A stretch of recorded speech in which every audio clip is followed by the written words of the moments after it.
প্রবাসীর জীবন ভালোবাসার গল্প, প্রবাসের জীবন সহজ নয়। নিজের দেশ, নিজের পরিবার আর প্রিয় মানুষগুলোকে রেখে হাজার কিলোমিটার দূরে থাকতে হয়, তবুও অনেক মানুষ প্রবাসে যায় শুধু নিজের পরিবারের মুখে হাসি ফোটানোর জন্য। রহিম নামের এক যুবক ছিল, তার বিয়ে হয়েছিল খুব অল্প কিছুদিন আগে। বিয়ের পরে তাকে প্রবাসে যেতে হয়। নতুন বউকে রেখা বিদেশে যাওয়ার সময় তার বুকটা ভেঙে গিয়েছিল, কিন্তু সংসারের দায়িত্ব তাকে থামতে দেয়নি। প্রবাসে দিনগুলো খুব কষ্টে কাটত, সকাল থেকে রাত পর্যন্ত কাজ, গরম, ক্লান্তি আর একাকিত্ব, সব কিছু শশ করত সে। রাতে ঘুমানোর আগে মোবাইল হাতে নিয়ে শুধু একটা কল করতো তার বউকে।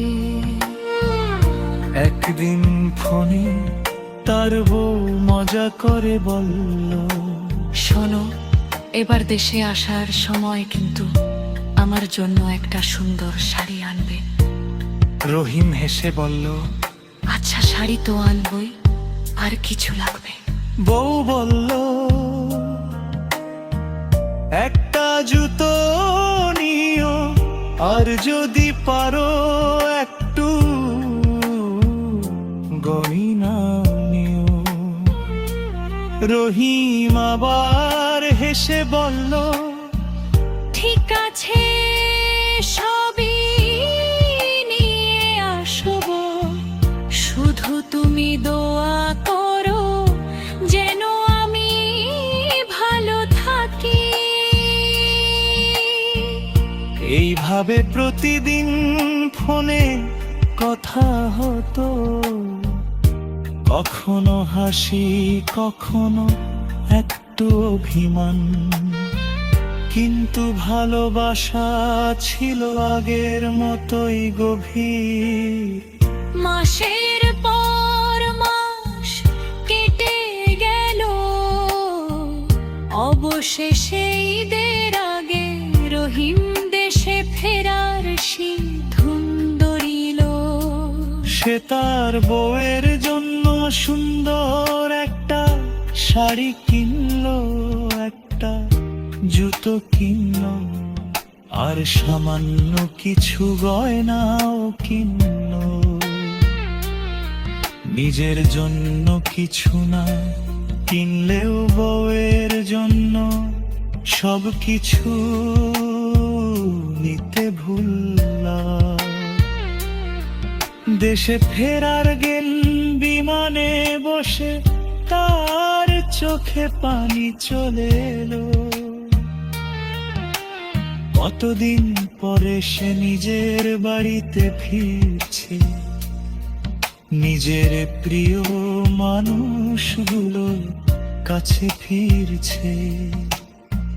বাড়ির সামনে এসে দরজায় কড়া নাড়লো, দরজা খুলে তার বউ দাঁড়িয়ে আছে।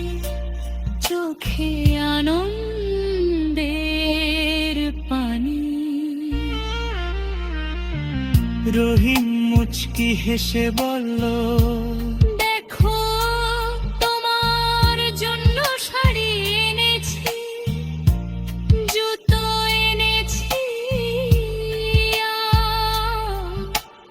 গয়না এনেছি।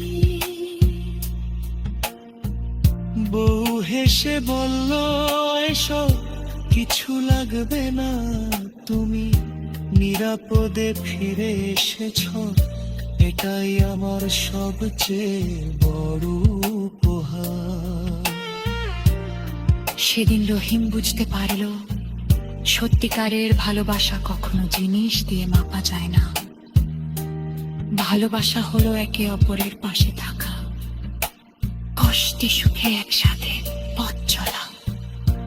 প্রবাসের কষ্ট যতই হোক, পরিবারের ভালোবাসাই মানুষকে সব কষ্ট ভুলিয়ে দেয়।